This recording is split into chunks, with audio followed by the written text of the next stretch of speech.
Wisata religi di Surabaya biasanya identik dengan ziarah ke makam Sunan Ampel di kawasan Kampung Arab Ampel. Makam satu di antara Wali Songo ini memang selalu ramai dikunjungi wisatawan atau peziarah. Namun, jejak Sunan Ampel tidak cuma makamnya.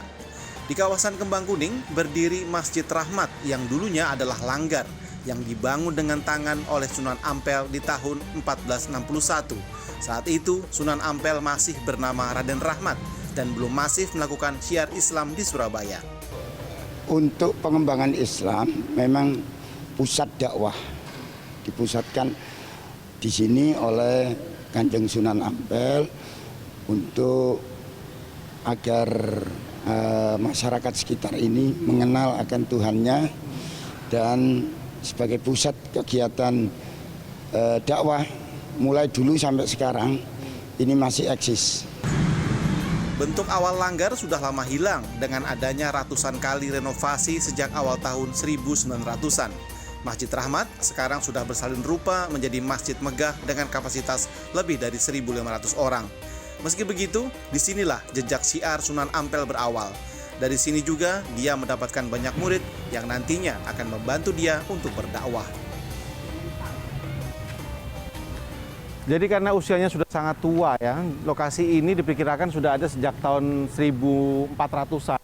Jadi semua peninggalannya sudah tidak tersisa. Tetapi warga sekitar dan orang-orang yang sering kesini mempercayai bahwa masih ada satu peninggalan yang masih ada hingga saat ini, yaitu sumur.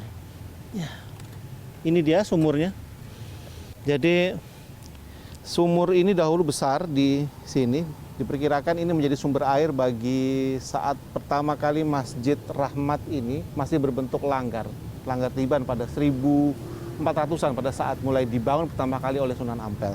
Dan saat ini sumurnya ini digunakan sebagai sumber air bagi air wudhu dan juga untuk kamar mandi. Alternatif wisata religi di Surabaya yang lain adalah di kawasan Bungkul.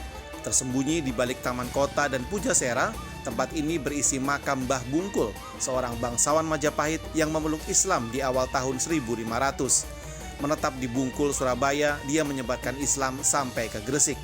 Di sekeliling makamnya juga terdapat puluhan makam keluarga dan murid-muridnya.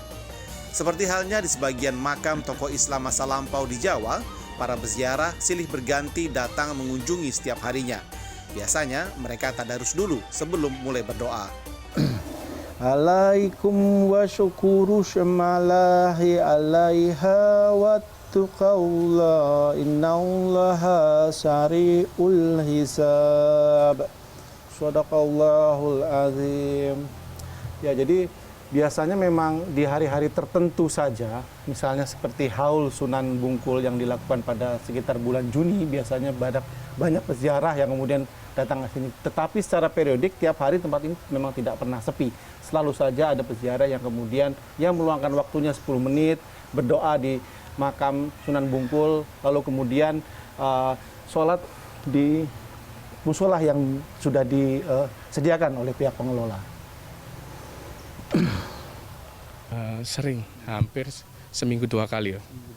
Apa yang membuat kemudian sering sekali? Ya, kibar ke ziarah Wali cari barokahnya, cari syafaatnya gitu juga. Apa yang doanya tentu mendoakan? Mendoakan ya beliau sama minta yang di atas untuk perantara sama yang Bungkul itu. Ini sudah dari kecil terbiasa begini? Terbiasa mulai dari orang tua lah sering ziarah kubur itu ke wali-wali.